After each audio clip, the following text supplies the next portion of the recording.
immediately it set the tone for, or like it made me rethink teacher-student relationships. Okay. Immediately I can look back and see that like this American education system that I went through, where you are empowering the students a lot in the class, that's a good thing, but I think they take it too far to the point where the teacher is not respected. And this, I don't know, just relearning that relationship between a teacher and a student and how beneficial it is for our learning, how it facilitates the process better, was like an immediate thing for me when I came. Yeah, I definitely agree with what Mana said. I think, I'm coming with no Arabic grammar background, and I teach science in a public school, so nothing related to Islamic studies. But one of the main things that I got from just being in this class that you're instructing us is just, I think, Bayina in general, I think all the instructors are very humble and sincere, and they don't, talk down to their students. It's not like, oh, I'm the Maulana, and let me enlighten you because you're so far behind.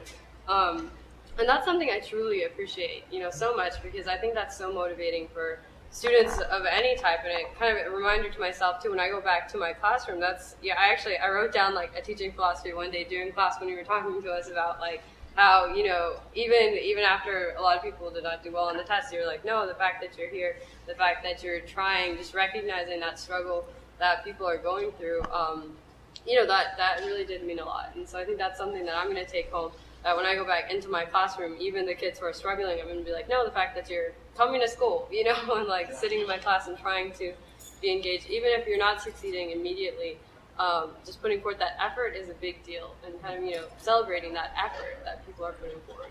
Just to add on what she was saying, I also teach in a public school, but the kids that I work with are from really bad backgrounds, and they go through a lot at home. So they come to school with this intention of not really caring. They don't care about anything. They don't have the motivation because they're not motivated at home. So really, their teacher is the only motivating adult that they have. Wow. So even though I teach 5th grade, and a lot of my 5th graders, they're not 5th grade level. They are a lot lower because they don't learn as well as a typical student would learn. So just the motivating aspect of it is what she was saying. Is it's so important, regardless of if the kid got every single question wrong on the test, you still say, but you tried. Right. And then figure out what your mistakes are, go back and do it again, or learn from your mistakes. I think also the issue is normally you have two extremes. Either the teacher's too lenient, or the kids then do lose respect for the teacher, or you have the teacher who's so harsh, you're scared, you're not really learning. So subhanAllah, alhamdulillah, you're balanced. So which is something we all have to try and attain. I used to be scared, but I'm not anymore. One thing that I really did appreciate about this class, subhanAllah, is that how easily you kind of presented the material to us. But what stuck out the most is how you really focused on concept. And you would say something like, around Tamil Bhuta, but you don't have to know that, which is really funny because, especially me coming from a background where I was taught Arabic, and I'm going through this, I'm like, wow, I swear if someone just told me this in high school, I would have got it like that. But now, I don't remember a lot of things that you present to be so easy. And the dilemma that I kind of find is that, in an Islamic school or just an environment where you're taught the main subjects in Quran Islamic studies, in the math and the science and the reading, you're always, you have the fun projects, you have the cool ways of teaching, and you have that interaction. But then when you get to Arabic, when you get to Quran, that's when it's memorize this, and all that is left. So it makes them even hate it more. Or not hate it, but just resent it and feed that mentality of, I don't get it, I'm never going to get it, I don't get it. And I love how you really did make the connection between the Quran and the Arabic, because there'd be days where you give us one and be like, okay, now that was great, but what was the point? And then you just throw up, an ayah, and you're like, that's it, that right there made all of that worth it. And I think that kids or just people in general learning Arabic need that experience. It's like, why do I have to know this? Why? Right. Everything else makes sense, but when I walk into this classroom, all they do is give me terms, all they do is give me these, and I don't understand what it is.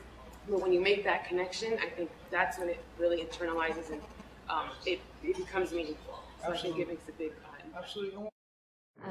I'm a TA this year at the Quranic Intensive with Bayina in Texas, and I would just like to give my impressions of the course.